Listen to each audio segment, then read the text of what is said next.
வணக்க மக்களே, உங்களுக்கெல்லாம் ஒரு கதை சொல்லட்டுமா? ஒரு ஊர்ல ஒரு பெரிய யானை இருந்துச்சாம். அந்த யானை மக்களை எல்லாம் கூட்டிக்கிட்டு அமைதியா நிதானமா நடந்து போச்சான். ஒரு நாள் என்னாச்சுன்னா, பயங்கரமா மழை பெஞ்சுச்சான். மழை கொட்டுனாலும் கொடைய பிடிச்சுக்கிட்டு யானை நிக்காம நடைய தொடர்ந்துச்சான். அது நடந்து நடந்து 100 கிலோமீட்டர் போயிருச்சான். இத பார்த்ததும் தெருவுல இருந்த சில நாயெல்லாம் வயிற்றுச்சல் பட்டு, ஐயோ நம்ம பாதையில யானை நடக்குது, மக்கள் எல்லாரும் ஆதரவு தராங்க, கூட போறாங்க, யானையால ஆபத்து, யானையால ஆபத்துன்னு இந்த நாயெல்லாம் கத்த ஆரம்பிச்சுச்சான். ஆனா மக்களே, யானை திரும்பி கூட பார்க்கல, வாக்குவாதம் பண்ணல, கத்துற நாய்களுக்கெல்லாம் பதில் சொல்லல. அது என்ன பண்ணுச்சு தெரியுமா? மக்கள் கைய பிடிச்சுக்கிட்டு தன் வழியில வெற்றி நடை போட்டுச்சான். இந்த நாயெல்லாம் போலியா கத்துது, நடக்கிற யானை தான் பலமா இருக்குன்னு ஊருக்காரங்க எல்லாம் நல்லா புரிஞ்சுக்கிட்டாங்களாம்.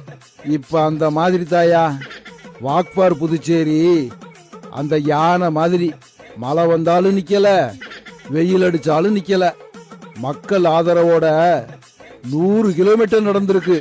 களத்துல வந்து மக்களை நேர சந்திக்க முடியாத சில நாய்க சோசியல் மீடியால காங்கிரஸ் மூத்த தலைவர்களை பார்த்து கத்தி குறைக்குதுக, ஊழிடுதுக.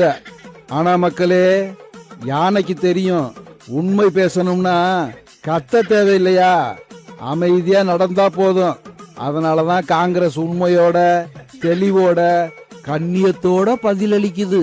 இந்த யானை நட வாக்பார் புதுச்சேரி நடைபயணம் மட்டும் இல்ல, இது மக்களோட உரிமைக்கான பயணம்.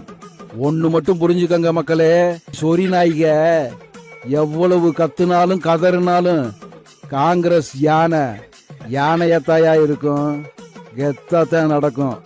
இதுல இருந்து தாத்தா உங்ககிட்ட என்ன சொல்ல வர்றேன்னா, dogs may barking but the elephant keeps walking bro.